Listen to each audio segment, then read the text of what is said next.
This guy, with nothing on him, jumps off a freaking 10,000-meter cliff. Because right before, with everyone's jaws on the floor, he actually tosses his parachute pack off the cliff. Now he plans to catch up by doing this crazy stunt, just to prove he's the ultimate daredevil. As the ground gets closer, the guy quickly adjusts his body and dives down at lightning speed. But just as he's about to touch the parachute, who would have thought a freaking gust of wind blows the bag meters away? The onlookers almost burst out laughing. But this dude remains cool as a cucumber, calmly rotates his body, and then rockets towards the parachute. Then, seizing the opportunity, he grabs onto it. But bam, a powerful airstream makes the guy start spinning. However, he hastily regains his balance, straps the parachute pack on his back, and when the ground is less than a kilometer away, he quickly attaches the harness, pulls the ripcord, and guess what? When he's just a couple hundred meters from the ground, the dude suddenly unties the parachute and jumps down. The crowd is instantly scared out of their minds, but who would have thought the guy lands smoothly and without a scratch? And suddenly, his head exploded. A creepy little tumbler appeared out of nowhere, facing away and counting 1, 2, 3. If anyone turned around and got caught moving, they would turn into red marbles. If you watch this video but don't hit the like button, you'll turn into a red marble too. One student didn't believe it and rushed out. Boom! Instantly exploded. Everyone was shocked by his blood-red eyes. The class leader suddenly noticed a red button. Press it, and the game would end.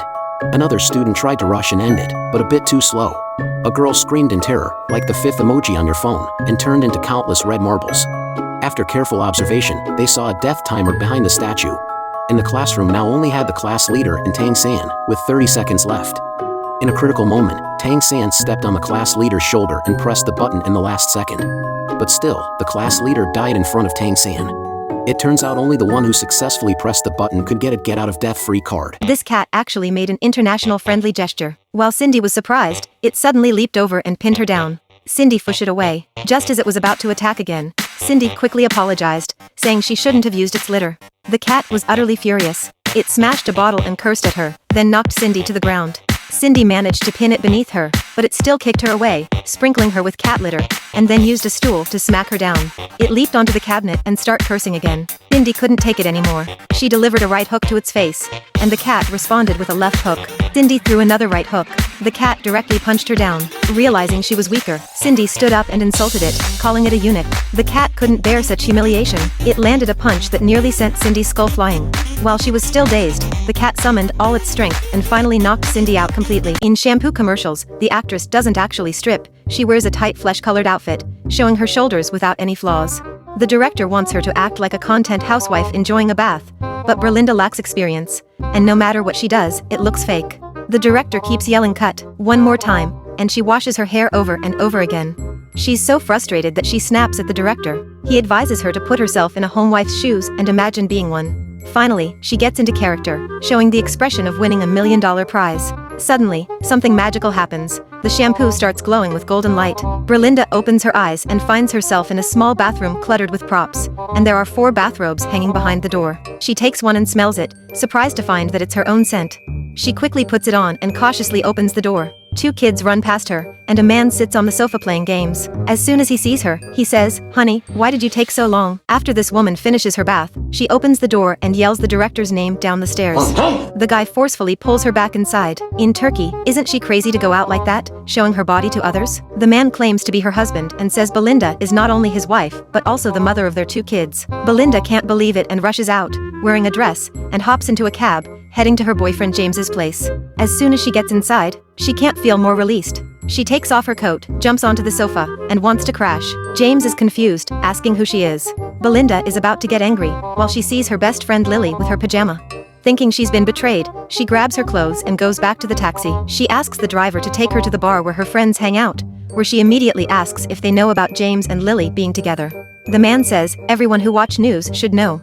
She tries to borrow money to pay the cab fare, but her friends don't recognize her either. Finally, Belinda has no choice but to get the driver to take her back to the old man's place. However, things get troublesome at night. The man insists on sleeping with her, no matter what she says. What's it like to be a superstar? Just the sight of a shadow peeking through the curtains gets journalists and fans excited enough to stay up all night. Little do they know, that shadow is created by the director using a Barbie doll. The director even scattered some fake hair clippings on the floor, sprayed perfume on the bed, tossed some women's clothes on the sofa, placed used soap in the bathtub, and accidentally dropped a toothbrush into the toilet. Next, the director, with a body double, rushes out in front of the reporters, obscuring the upper half of her body, and the frenzy blinds everyone's rationality. Meanwhile, a paparazzo bribes a hotel attendant, enters the room where Simone stayed, collects the director's left-behind clothes, picks up the used soap, sleeps on the director's bed, touches the same toilet, and kisses the toothbrush that shares a bond with the toilet. So, is there a celebrity that you like? This woman storms into a wedding, pulls up her skirt and takes a dump right in front of the guests in the church. She's able to drop it so smoothly because she was totally prepared. Before coming here,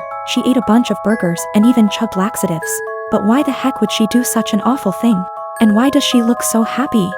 Turns out, she's HR at a company, in charge of firing and hiring. So one night, she's chilling with her boyfriend when they see a show called Joan is Awful. She's like, what the heck? The person on screen is totally her, except for the face. So they click the show. Oh my god. She just fired someone at work today, and the show fires someone too. She accidentally drops a pen, and the same thing happens on TV. Joan starts panicking, rushing to turn off the TV, but too late. The next scene is Joan meeting with a shrink, talking about how she misses her ex-boyfriend. But next is the scariest part. Her ex-boyfriend sends her a message. They plans to meet that night. And wow, they even kisses. After a big fight, she starts wondering, who the heck is behind all this? This woman just kissed her ex-boyfriend, and 2 hours later, she and her boyfriend see that affair on TV together. And that's not all. Joan talks to a therapist on the show, saying how her boyfriend can't satisfy her. Unlike her ex-boyfriend, feeling humiliated, her boyfriend quickly packs and leaves. But hold on, that's not the worst part. Since the TV show aired online, company fires her for leaking too many company secrets. Now she finally understands why the show is called Joan is Awful. Her life is an awful mess now.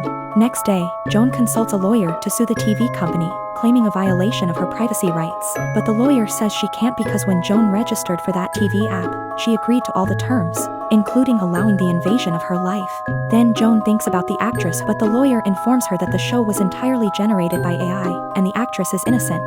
That night, enraged by her life being turned into a TV show again, Joan comes up with a crazy revenge plan. The actress is famous, and Joan should make good use of it. This woman quickly lifts her skirt and takes a dump in front of hundreds of people. That evening, the whole thing airs on TV, and Joan is cheering like crazy because the actress is the one who ends up on TV. Sure enough, the actress immediately flips out, but her lawyer tells her that the contract she signed with the company allows them to use her face for anything. With no other choice, she comes to Joan, who now realizes that the actress is also a victim. So, they decide to team up and destroy the heads behind the show. The actress helps Joan sneak in and reach the editing room. However, a man tells them that this isn't even reality. We're all inside a TV show, and only this Joan is the real Joan. You are a character generated using this actress's face. Finally, Joan realizes she's just a virtual character. Unable to accept it, Joan grabs an axe and swings it at the supercomputer. Finally, Joan reveals her true self. Her life is no longer being monitored and broadcasted to the whole world.